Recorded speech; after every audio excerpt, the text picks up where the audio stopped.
Morning! So maaga yung gising ko ngayon at wala lang. Ayun, bago ko sisimulan yung araw ko dito sa tindahan, ay sasagutin ko muna yung mga comment dito sa videos ko na nagtatanong sila, Mi, ano yung mapapayo mo dun sa mga tabi-tabing sari-sari store? Gusto ko ring magtinda or gusto ko ring magpatayo ng sari-sari store ko. Alam nyo mga bading, wala namang batas na nagsasabi na kapag may sari-sari store yung kamag-anak mo, yung kapitbahay mo, bawal ka nang magtinda.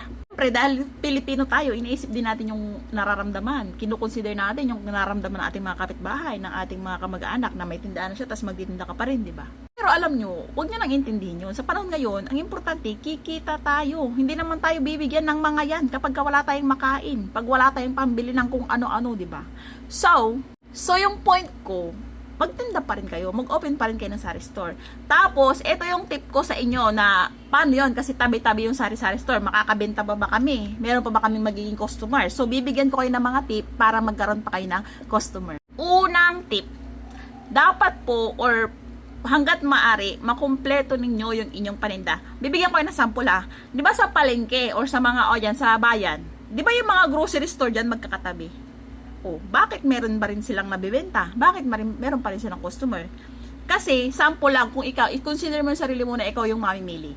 Kapag kahit magkakatabi ang isang tindahan, grocery store, or yung mga mga stall dyan, kapag ka nakita mo, ay parang ito puno, mas kompleto, mas maayos, mas malinis, mas maaliwalas, diba? Saan ka pupunta? Di dun tayo sa mas kompleto, para hindi na tayo maglipat sa iba. So, yung tindahan natin, pwede rin natin gawin na ganyan. Hindi naman kailangan maramihan, bultuhan agad ang bibilin mo. Pwede naman na konti-konti lang. Gaya nga nung sabi ko sa inyo, pwedeng tigli 5 piraso muna, 6 na piraso, hanggang sa lumago ng lumago, lumaki ng lumaki. Basta importante, kompleto yung inyong tindahan. Ano po natin dyan yung, alamin natin yung kailangan ng mga customers natin. Ano yung ibig ko sabihin? So, sample ko na lang ulit Dito sa amin, malapit po kami sa elementary school. Ayan, kapag ka malapit ka sa elementary school, syempre, mga estudyante. Anong kailangan ng mga estudyante? Kaya nga po dito sa tindahan ko, nagtitinda ako ng school supplies. Hindi man kompleto, pero meron po ako kahit papano. Sample ko, meron akong lapis, Crayola, tape, notebook, papel ng grade 1 to 6, Manila paper, folders, envelope, mga ganun bang bagay. So, sa ganung paraan, kahit meron akong katabing mga tindahan dito, hindi ko naman sinasabing wala sila pero hindi ko alam kung meron sila o wala. Kung kumpleto na yung tindahan mo or meron dito sa tindahan mo, tatatak na yung sa isipan nila, ay doon kay Ate Amy na tindahan, meron dong Manila paper, doon na lang tayo. Ganon. Aba na naman ang kwento ko. Pangalawang tip. Yung pangalawang tip ko, ito, importante din po ito. Maging mabait po tayo sa mga customers natin. Hindi ko sinasabing yung kailangan bigay-bigay. Hindi ganoon. Ang ibig ko sabihin, huwag tayong magtaray hanggat maaari.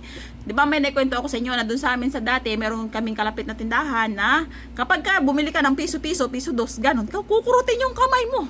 Di ba? So, anong gagawin mo? Dililipat ka sa iba, o doon ka na lang bibili, hindi ka na bibili doon sa tindahan na may masungit na may masungit na tindera. Ina naman ako. Ayan, so pangatlong tip, pwede po tayong maglagay ng load or cash G sa inyong tindahan. Hindi ko pwede kasi banggitin yung yon. Baliktar nyo na lang, load at cash G. Sa panahon kasi ngayon, yan talaga yung yung in demand ngayon. In demand. Yung cash G, 'di ba? Diyan na nagpapadala, diyan na nagre-remit, diyan na tumatanggap ng pera yung ating mga kababayan. Tingnan nyo kunwari meron kayong load or cash G sa tindahan nyo. Nagpa-load sila sa inyo. Tapos, meron pala silang ibang bibili. Nakita nila sa tindahan nyo, meron ka. Ay, doon na sila bibili. Kumbaga, tatatak na sa isipan nila. Ay, doon kay ate. Meron dong load, meron ng G, may cash G, may kompleto ng paninda. So, saan ka pa, di ba? Pang-apat na tip ko sa inyo, huwag po tayong magpapatong ng malaking tubo. Para hindi tayo makapagpatong ng malaking tubo, pwede po tayong maghanap ng ating maghanap ng ating supplier na mas mura.